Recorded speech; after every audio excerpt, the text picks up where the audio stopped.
Hello there. How is Burkina Faso financing its budgetary sovereignty? Welcome to this channel, Tenga Facts. My name is Yusuf Ouattara. I'm a policy expert based in Burkina Faso. I'm the author of the book Funding Counterterrorism in Burkina Faso, the political economy of a national resilience. Welcome again. In a single month, Burkina Faso implemented its first patriotic bond, which are actually the Diaspora Bonds. The primary objective was to mobilize 125 billion CFA. The final outcome is 151.5 billion CFA, which is a performance of about 124% as compared to the original objective. Why is Burkina Faso resorting to this mechanism to finance its deficit? The deficit of the fiscal year 2026 is about 500 billion CFA. So why is it now that the government is tapping in this opportunity? We know that in 2022, there were 2 coups d'etat in Burkina Faso. As a consequence, many bilateral partners stopped funding the government. Some continued to fund NGOs and associations to conduct some activities and action on the ground for the population, but they just stopped the budgetary support. While we know that the government used to rely on these bilateral partners' aids and also the multilateral partners in order to finance the deficit. Ever since the government of Burkina Faso decided to rely much more on the regional bond market in order to mobilize its resources to finance the investment and finance the deficit. What are the advantages of this operation, this diaspora bond?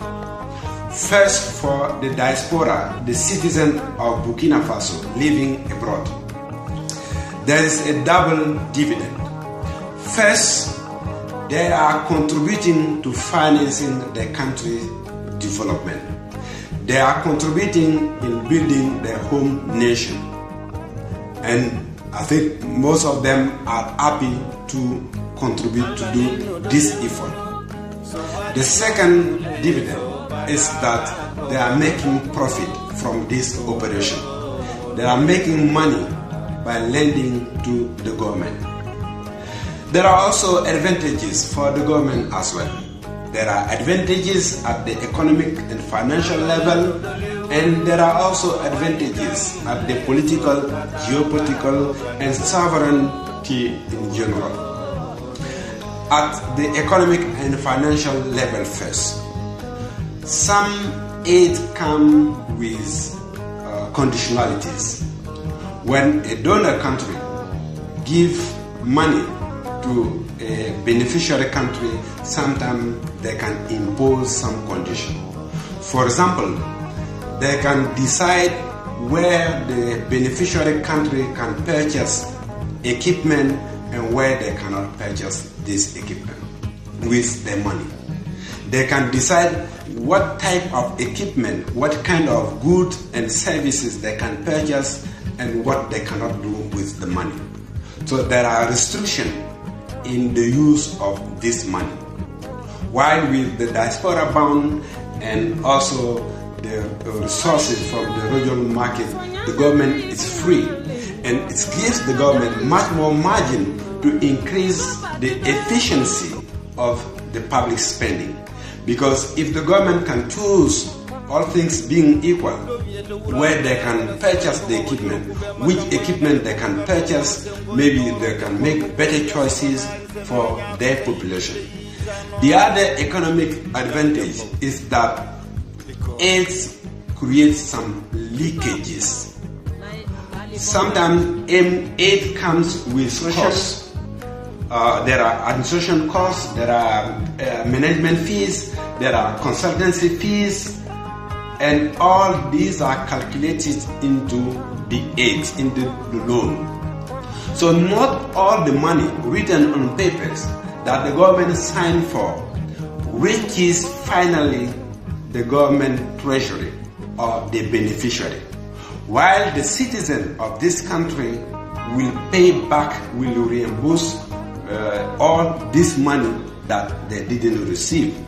So there's a problem of efficiency, and they didn't receive all the money, they cannot get the benefit and the services that this money that's lost through consultancy and management fees, that this money could have been used to purchase for the citizen. There are also issues regarding the geopolitical context. We know some aid comes from geopolitical, political, and even economic conditions. A donor country can impose upon the beneficiary country some political and economic choices that they have to abide with, that they have to respect. This is a way to influence the domestic politics, the domestic activity. And we have seen also that there are possibility of influencing even the social norms, as we have noticed these recent years. For example, recently Senegal and Ghana have adopted same-sex marriage law.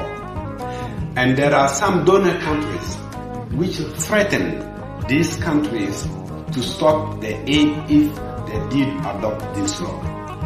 I just wanted to mention for the economic aspect that in 2024, I think a multilateral agency decided to award Mali a loan in order to improve the energy supply to Bamako and other cities. But the condition was that Mali could not purchase oil from Niger, a neighboring country. Why?